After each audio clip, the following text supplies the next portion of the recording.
Talking about history of money, it was no coincidence that the era of central bank-controlled money was inaugurated with the First World War in human history. Hello everyone and welcome to another video from Be Successful, the place you always leave smarter than you came.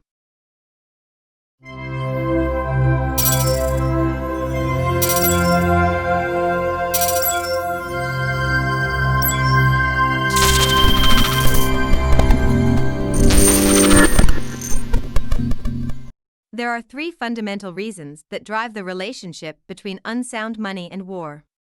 First, unsound money is itself a barrier to trade between countries, because it distorts value between the countries and makes trade flows a political issue, creating animosity and enmity between governments and populations.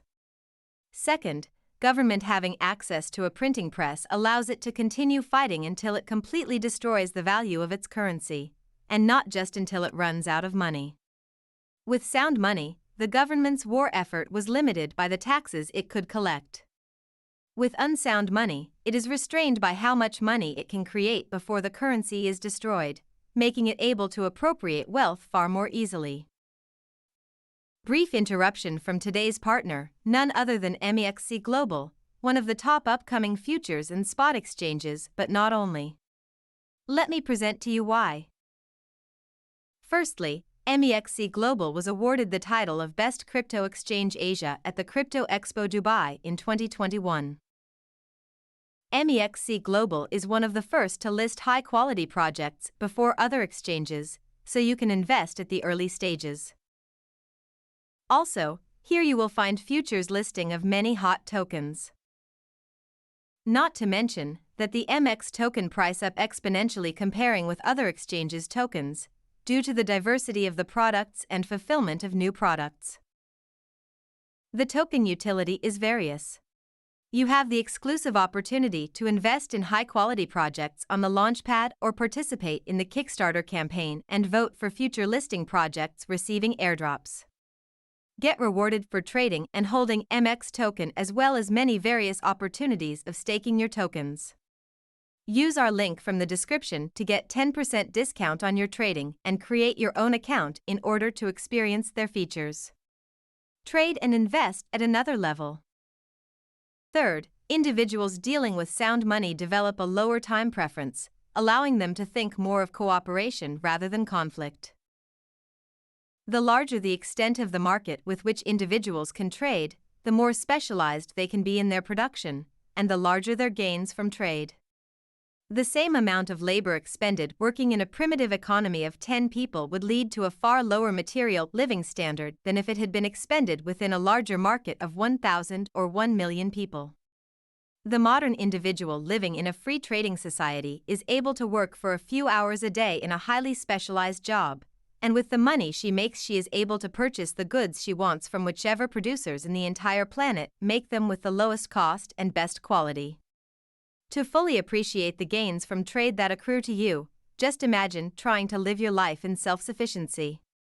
Basic survival would become a very hard task for any of us, as our time is spent inefficiently and fruitlessly attempting to provide the very basics of survival to ourselves. Money is the medium through which trade takes place, and the only tool through which trade can expand beyond the scope of small communities with close personal relationships.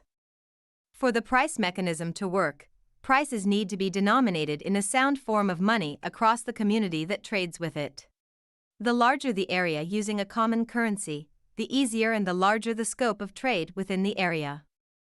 Trade between peoples creates peaceful coexistence by giving them a vested interest in each other's prosperity.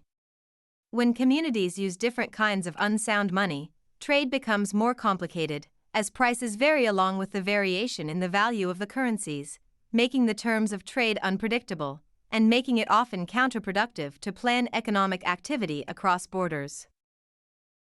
Being predisposed to focus on the future, individuals with a low time preference are less likely to engage in conflict than those with a present orientation. Conflict is by its very nature destructive, and in most cases, intelligent and future-oriented people understand that there are no winners in violent conflict, because the winners will likely suffer more losses than if they had just abstained from taking part in the conflict in the first place. Civilized societies function on the premise that people respect one another's wills, and if there are conflicts, they attempt a peaceful resolution.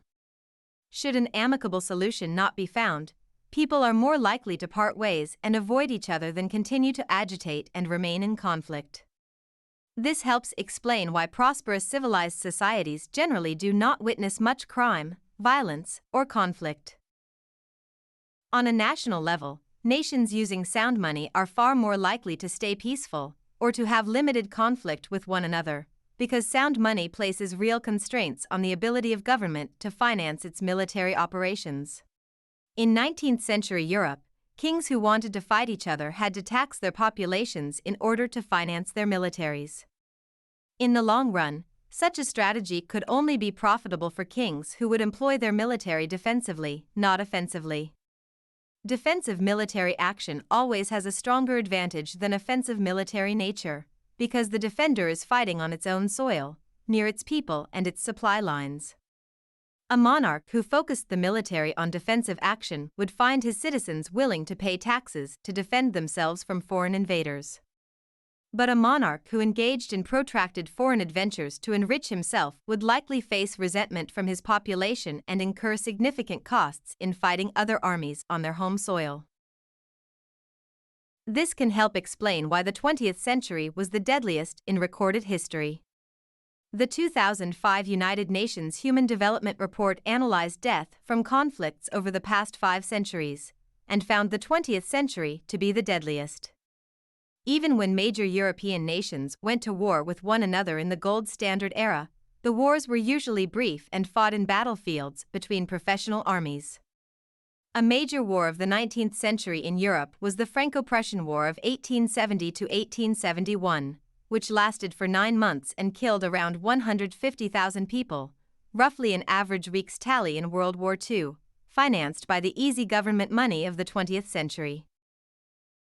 With the gold standard restricting them to finance war from taxation, European governments had to have their expenses prepared before battle, spend them on preparing their military as effectively as possible, and attempt a decisive victory.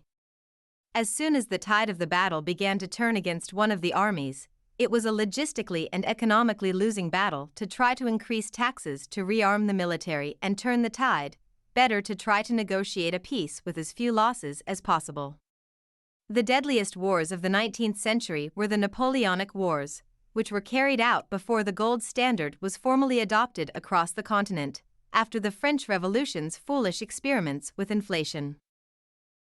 As it stands, a large number of firms in all advanced economies specialize in warfare as a business, and are thus reliant on perpetuating war to continue being in business. They live off government spending exclusively, and have their entire existence reliant on there being perpetual wars necessitating ever larger arms spending. In the United States, whose defense spending is almost equal to that of the rest of the planet combined, these industries have a vested interest in keeping the U.S. government involved in some form of military adventure or other. This, more than any strategic, cultural, ideological, or security operations, explains why the United States has been involved in so many conflicts in parts of the world that cannot possibly have any bearing on the life of the average American. Only with unsound money can these firms grow to such enormous magnitude that they can influence the press, academia, and think tanks to continuously beat the drums of more war. Thank you for watching till the end, and don't forget, take care of your money.